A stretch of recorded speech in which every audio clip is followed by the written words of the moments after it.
What's up, guys, and welcome back to my YouTube channel, Brand Masika Reaction. So, guys, Jamaica has it again. Jamaica has done it again. The culture, the vibe, the music. So, this time round, it is all about the Jamaica and the Arabs. The Jamaica have just stolen, that's just stole the show, and the Arabs have fallen in love with the culture and everything in it. So, guys, I want us to watch these videos and people's reaction, these Arabs and the Cubans. So, and remember, if it is your very first time coming across any of my video, remember to like, share, subscribe, and comment. So, guys, let's watch together, and I'll be back with more comments. Tell us a little bit about yourself and how you got to Jamaica. Well, actually, I am officially from Lebanon. I end up in Canada, and when I was living in Canada, I faced lots of medical issues, especially skin and eczema, and lots of complication. And then I thought maybe I can go somewhere where it's nice and hot, different weather. And I end up in Jamaica, call my community, and end up in Jamaica. And so there was a Muslim community here that helped you. Yes, of course. That's they were very helpful. They were very helpful. And also when I came here, it's just like all my condition disappeared and I felt normal and healthy and everything was like Because of the sun. 100%. It's the weather, the sun, the earth, the food, the air, everything's in Jamaica helped me. Is there anything you'd like people to know about the Muslim community here in Jamaica? We can establish a better community here because they need really help and make them a better place for Muslims to be here. Okay, so what's your favorite thing about wearing the hijab? Oh, I love my hijab. I love my hijab. I'm so proud of my hijab. I consider myself lucky to have hijab and being in Jamaica because I feel I'm so respectful from many people and I walk here so safe, so nicely, and people respect me so nicely. How do people respond when they see you? Number one, they think I am a nun, which fine, and also because I dress like Mary. And when they ask me why you dress like this, I say I dress like Mary. And they surprised that I believe in Mary, which we love Mary, we respect her, and even Jesus. They were so surprised, so in shock. There are a lack of information about Islam, what we know, what we love, what we worship, and there's lots of information about Mary and Jesus, and that's why I'm happy to walk on the road with my hijab and talk about it. And is there any challenges that you faced in your life, not just in Jamaica, but while wearing the hijab? Personally, no, not really. But my daughter did. My daughter did face lots of challenge, lots of them. But we're working on it. And we try to, to inform people that this is not the Islam what they hear on media. They have to search for real Islam. And when they found it, they know what Islam is. It's about love, unity, care, share, and spread peace. And that's what I like to do here. And I love my life here. Nice, beautiful. Yeah, Anything else you want anybody to know about you? Me, I'm a story myself. And I do what I can do for spreading peace and goodness around. And that's what I like to do. And that's my journey. Yeah, and I love it. Beautiful. Yeah, thank you. Thank you. That's perfect. That was great. These are the 5 biggest cultural shocks I suffered as a Cuban moving to Jamaica. If you're new here, hi, my name is Flor. I am Cuban and I've been living in Jamaica for 21 years. And me still remember them 5 shockers here like it's today. Number 1, throwing the toilet paper in the toilet. Cuba is a very different place right now, but back in my days, you couldn't do that. First of all, we didn't even add toilet paper. We did use newspaper, and then you have the little basket beside the toilet, and then you would have put the paper in there. So me did put the toilet paper in the basket, and my mother-in-law had by mistake couple times. Number 2, meat. When I went to Jamaica, I went to live with my mother-in-law, and she did have a helper. So the helper would a cook. And the first time I see the helper cooking, I swear, say, they might keep a welcome party for me. And I was like, oh my God, it looked like I missed the notice that they're keeping a welcome party. And then when dinner time come, miss everybody, I share them plate, and I'm like, no party, no, I keep again. And I asked my husband, and I say, you know, I keep party or something. He said, no, why you are asking? I said, but me I see a pot full of meat in the stove. Like, what is that? And he said, no, that is how we cook here. I'm like, excuse me? You see, in my Cuba, the one that I was coming from, we cook a little tiny piece of meat and it's counted per person. Let's use an example of a chicken very quick. My family will slaughter a chicken at home. We take part of the chicken to make soup. That will be the 2 foot, the neck, and the intestines. The soup will be one meal. Another meal will be the leg and thigh them. And another meal will be the breast and the chicken back. 3 meals, 3 different meals out of one chicken. Me never adjust to them abundance them there. I was shocked. Number 3, it was the lack of public display of love. You see, in Cuba, people are kiss, people are hug, people are make out, people are fill up one another in a public. People sometimes even in a public. And most time, I did have to find myself holding back when I was in public with my husband. And every time, like if I kissed him or anything, I just felt like everybody was like, what are you doing? Get a room. You know, it was very uncomfortable. And 21 years later, after practicing that, I have found after visiting Colombia and Brazil, which are places where people do that, just like in Cuba, I feel like, boy, me really miss out in hug and kisses. Number 4. Jamaicans bathe a morning time. In Cuba, nobody no do that. I am not saying it's because we are nasty people, but because we don't really have the resources. We don't have the water. We don't have soap. We bathe 2 times for the day. So in a Cuba, it's normal for a man to wake up a morning time, wash his face, and a woman wake up a morning time and she wash her face and she wash her and go about them business. Number 5, and this was one of the biggest adjustments I had to make. It was wearing a brassiere and just changing my general way of dressing. Jamaicans' way of dressing, Jamaicans' style is impeccable.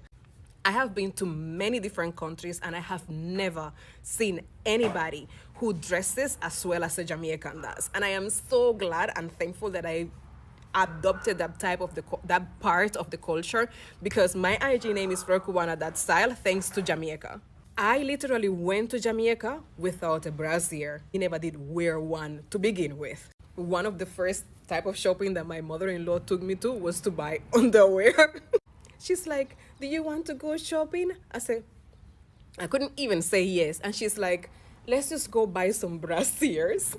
My to them never did long. I was 20 years old, okay? And another thing was adjusting to the way that you dress to go to work. You see, when a Jamaican dress to go to work, it come like them a go out somebody wedding, you know. Everybody dress up. It dress up with so much taste and meticulously.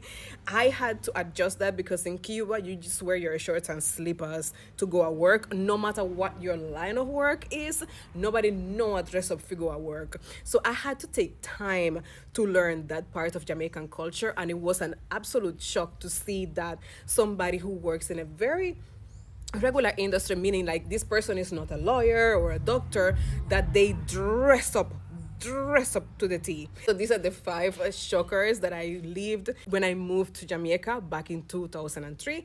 And let me tell Uno get thanks for what Uno have, because some people like Cubans don't have it like you do. Thank you so much for watching. Much love. Yeah, my people, 10 people arrived by a boat from Cuba in a St. James. Look on a little piece of boat, people, to show you how life hard. The people they know no light in their country, hurricane mash up their country, and they see Jamaica as the paradise. Asians see we as the paradise because they never come up on board.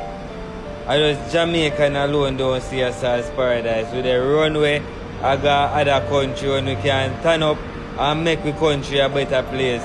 See America Trump win and go and send back everybody at the yard when I feel it there. See, we need to adapt. We need to send back everybody at the yard when I feel there. See, the China then come and then they reach out faster than we because we can unite. You get to me and say Jamaica paradise. Leave a like or comment on the video if you agree with me.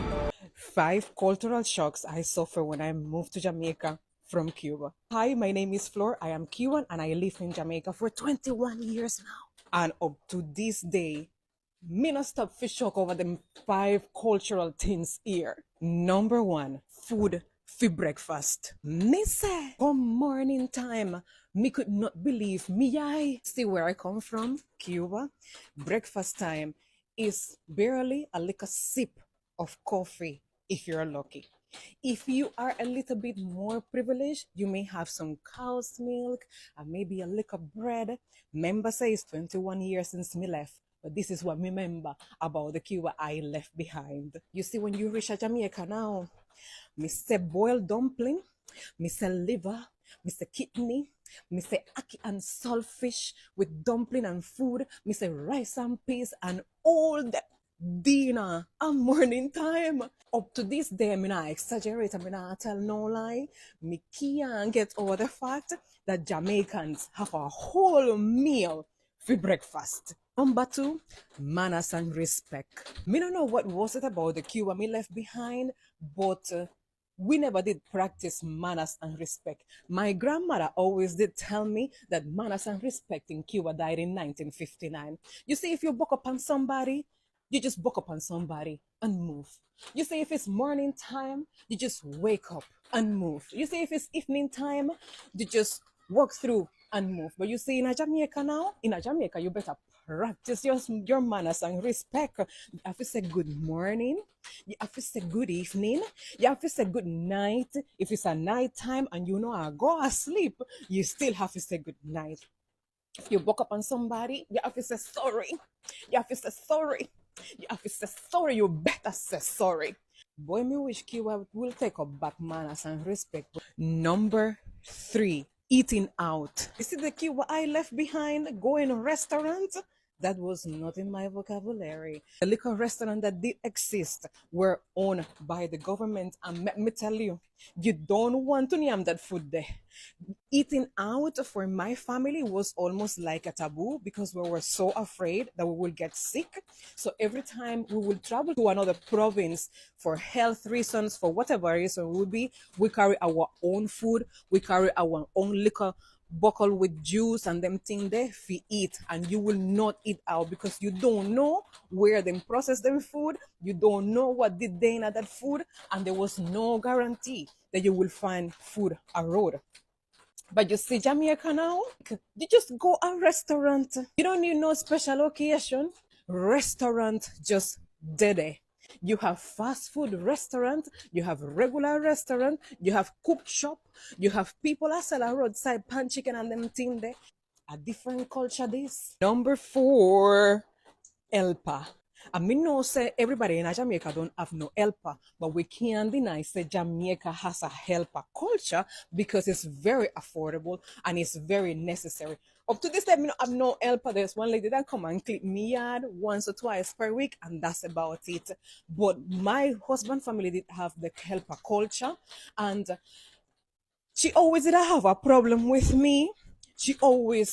She never did like me because she's like, me, so you need to sit down because I always want to wash the dishes and me always want to clean the yard and me always want to wash the clothes. And she's like, that is my job. She's one of the people them who helped me to learn English when I first moved to Jamaica. We used to sit down with her and talk to her, and we had so much in common because she come from country. And when I described my life in Cuba, it was very, very similar to her country life in Jamaica. In Cuba now, helper? Help? Well, what? That is... Back in the day, before 1959, and even I will say maybe a little bit after 1959, people will still have helpers in their house. People were rich and so, but after everybody don't migrate to America, or the rich people in Cuba don't go to America, that culture died. Nowadays, you do have some people who have helper, but these people who have helper is people who run Airbnb. So it's somebody that they will pay to come to the house, come clean and do all them things there. But like living helpers and nanny and all them things, me never left that in a Cuba. Me never lived that in a Cuba yet. Number 5 is transportation. In a Cuba, public transportation, taxi, have your own car. Them things they don't exist over there. So no, 21 years ago when me left, nobody could have care. Now things change a little bit. But public transportation is still a struggle. Taxi is still a struggle, and it's very expensive. I know everybody can afford taxi. So let me tell you what you are doing in Cuba. You are hitchhike. You are standing on the roadside, said you answered stop, and pray say one big truck full of a cane or whatever it is stop for you and pick you up. Other than that, a foot of hype. You see, when it comes to Jamaica now, public transportation dede, taxi man dede, and if you have little money, you can buy your own vehicle. Me say me dey drive in a car, go everywhere. Me come to Jamaica, go sit down in a car with my husband, automatic vehicle, and me get car sick because me not accustomed to them fancy vehicles there. So again, uno better appreciate what uno have. Uno better give thanks for what uno have, because other people don't have it like uno. These are the 5 cultural shocks I experienced when I moved to Jamaica from Cuba. Thank you so much for watching. Mucha love. Alright, y'all, so I want to tell y'all what it was like being a Cuban Jamaican child growing up in America with immigrant, parents and grandparents on both sides. So first off, I mainly grew up predominantly on my Cuban side of my family, but they were, my grandparents migrated from Cuba to America back in like the 1950s, so somewhere around that time. Anyways, they came here, they wanted to establish a better life, X, Y, and Z, blah, blah, blah.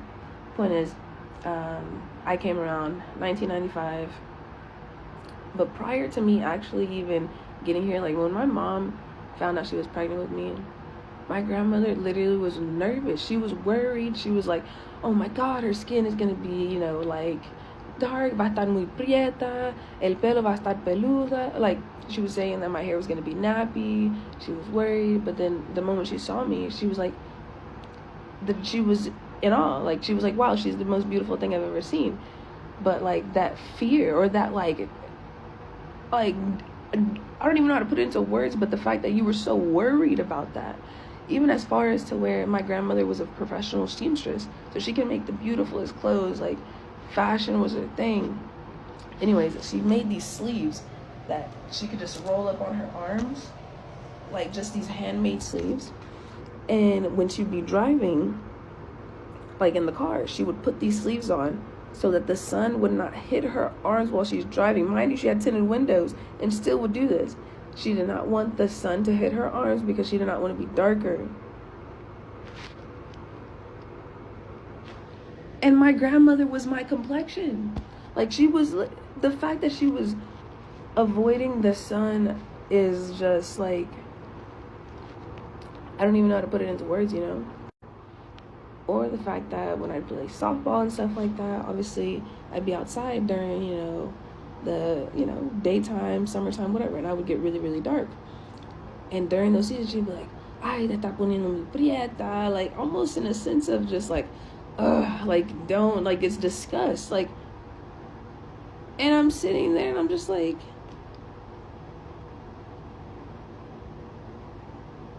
and then on top of that, so that's what it was, those are just glimpses, and there's plenty of others. But on the Jamaican side, I've gone back and forth to Jamaica here recently quite a bit. The fact is, people are bleaching their skin in Jamaica. Like, black people in Jamaica are bleaching their skin. Like, just let that sink in.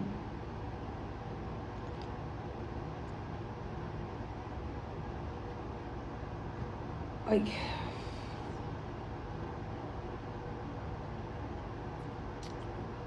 how do we exist in a world where other sources are like running from this idea of that a certain pigment of your skin comes with some sort of trauma, some sort of negativity, some sort of idea that, like, no, you don't need that. Don't go nowhere near that. It leaves me just confused. I don't even know what to think about it, and I'm just like, you know, in awe. And former Miss Jamaica as well as Member of Parliament Lisa Hanna have in common. It would be that all three descend from persons who fled the Levant and came to the island of Jamaica fleeing religious persecution in the late 1800s and early 1900s. Although known as Syrians in their native Jamaica, their ancestors were originally from places such as Palestine, Lebanon, and Syria. Unlike the Chinese and the Indians who preceded them, the Syrians who found themselves on the island of Jamaica found themselves there as religious refugees and not indentured laborers. Many of whom were Christians, specifically members of the Greek Orthodox Church, and were fleeing the expansion of the Ottoman Empire, and upon their arriving to Jamaica, quickly had to adopt Catholicism or the Anglican Church, finding no Greek Orthodox Church on the island. As I said, while in Jamaica they are known as Syrians, they do have their roots in Palestine, Syria, and Lebanon, reasons being because as time goes on, borders change. They brought with them names such as Issa, Mahfoud, Azan, Hassad, and many others. As time marches on, Syrian Jamaicans continue to leave an indelible footprint on the island. Aside from Syrian bread, which is their contribution culinary-wise, the one and only Abraham Elias Issa, grandson of a Palestinian man from Bethlehem, is known as the founding father of Jamaican tourism. Greetings, me people. Greetings. Blessed love and respect. Me day Winifred Beach, and me just want to tell you, say, the reason we speak patois, or Jamaican, as we call it now, me not call it patois again because it's a language, we call it Jamaican. Me speak it out of respect for the people them, right? This other language of Jamaica, and we have enough respect for the people them. And me husband asked me to speak Jamaican from now on and say, you know, you live here 6 years, it's time for you to speak Jamaican. So out of respect, me I learn the language and I practice. And you know, me not know everything, but me I learn. And this morning in the grocery store, the cashier was laughing, young girl, laughing at my patois. And they just make a joke and say, boy, it must sound funny to hear the Canadian accent. I speak Jamaican. And me just make a joke out of it. And she said, oh, please stop speaking patois. I may say, why? And she said, because it make me laugh so much and I feel embarrassed. I said, it's okay. You can laugh. I'm in a business. Me not stop chat. Anyway, I guess that's not Jamaican to say anyway. All right, so the water cool, a Christmas weather this, them say, right? But enough wind and anyway, we're blessed to be here, to go swim in Winifred Beach, sea water. All right, respect everybody. So guys, hope you've watched it and you've reached the end and you've seen the Arabs. You know, the Arabs countries have been having so many restrictions, especially to women. So the people in the Arabian countries, they have been going through a lot that when they once visited Jamaica, they didn't regret going to Jamaica, and even some of them didn't want to go back to their countries. So the good example, the one we have just watched, are the Cubans. So as you know, in the Cuban is full of Muslims. So Muslim has taken over the Cuban countries since it is their major religion. Is their major religion. So they say when they visit Jamaica, the Jamaica see them as nuns, but they are very welcomed and they are they are fairly treated, and the hospitality they find in Jamaica, it's something else. They just love Jamaica. And another one says the culture in Jamaica is just something different with the one in the Cuban. So guys, the Cuban have just had their thoughts and their reaction about visiting Jamaica, and the reaction, it is impressing. It is something that it is admirable for everyone just wants to visit Jamaica. For instance, someone said when it comes to transportation, when you are traveling in back there in Cuba, you find a taxi, the taxi is just boring, or the taxi, it is not about you can't just enjoy your ride while the money is yours. But while at Jamaica, the taxi, the vibe, the people has the good vibe, and the taxi driver are so caring, and they, when you reach to a destination, you can't even, you don't want even to come down on that taxi. But another thing they have just said, it is the food. You see, the food in Jamaica, it is just fresh. Remember, Jamaica as a country, they are harvesting, they are doing their own, they have their own farms. So the food in there, it is not a genetically modified. Remember, genetically modified, it is in a lot of these developed countries that you find food, that the food, while it is kept in the refrigeration, or it has been preserved with chemicals, the foods, when you take them, it is not good for your health, it is not good for human consumption. So the experience in the Jamaica, it is that they say the food is so fresh and the food is so good. They just delicious, enjoying it. Another thing is that when visiting the beach, yeah, you see, when you visit the beach, you just find there the mind relaxing. Where,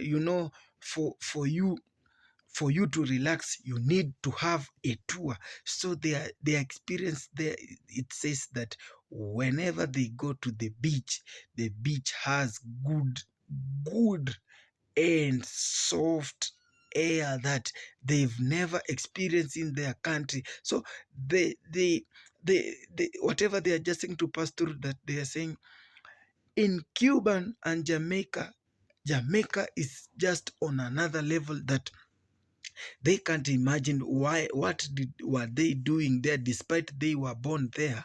But the Jamaican effect has just taken over the Cuban. Remember, the Jamaica has been, many countries have been falling in love with Jamaican. So we don't just say Jamaica is just good, but we don't just praise it, but we are not the one who is praising it, but the people who visits there, they're the one giving us these feedbacks. And you see, it is not even all about the good vibes, but the Jamaica has got good hearts.